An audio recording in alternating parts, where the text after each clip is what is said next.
All right. Hi, Chase. Thank you for joining me here today.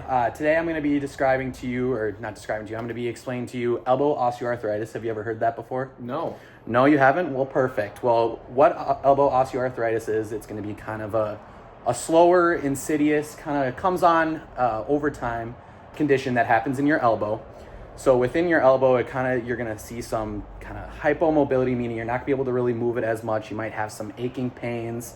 And then you might just you might wake up in the morning, might be a little bit slower, might be a little bit stiffer. And it kind of looks like on some of your imaging that I'm going to show you here in a minute that you had some of that. Is that true? Mm-hmm. Yep. Gotcha. Well, I'm sorry to hear you've been dealing with that. But looking here at your imaging, I'm going to show it here too. I hope you don't mind. We have a camera right here. Okay. So we're going to be looking at this image here today. And within this image here, Chase, you're going to see kind of in this joint space, there's going to be a little bit less area there. This is going to be a lateral elbow view. And in this joint space, you're going to see maybe what we call osteophytes. So these are going to be little bony growths on your humerus, which is going to be kind of your primary arm bone, that are coming right in front here. And that's going to be what's causing some of that pain that you're experiencing and a little bit of that stiffness.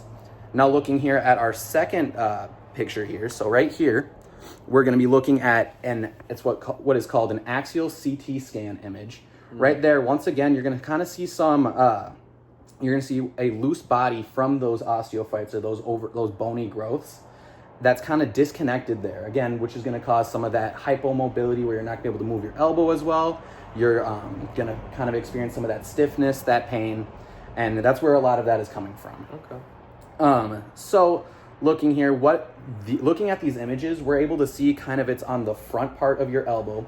So as we're kind of doing some of our therapy here, we're going to be kind of targeting those muscles right in the front. So we're going to be looking at your biceps, maybe some of your wrist flexors. We're going to be looking at, we might even target some triceps to maybe work on some extension exercises as we move forward here. So does any of that make sense? Do you have any questions for me as we're kind of looking at this here? Yeah, those pictures really align with the pain I'm feeling in my elbow. Mm-hmm. I think now that I can kind of see that I have some of those bony overgrowths, it makes sense where the pain's being targeted. Exactly, yeah. And if you were to continue to have this pain after exercise, we might send you back for some more imaging, maybe even give you an MRI to see if there's any involvement with your soft tissue, any of your muscle, along with this kind of bony overgrowth that you're experiencing with the osteoarthritis. Okay. So yeah, thank you for joining me here today. If you do have any other questions, I'll be happy to help you as your SPT, but we're happy to have you. Awesome.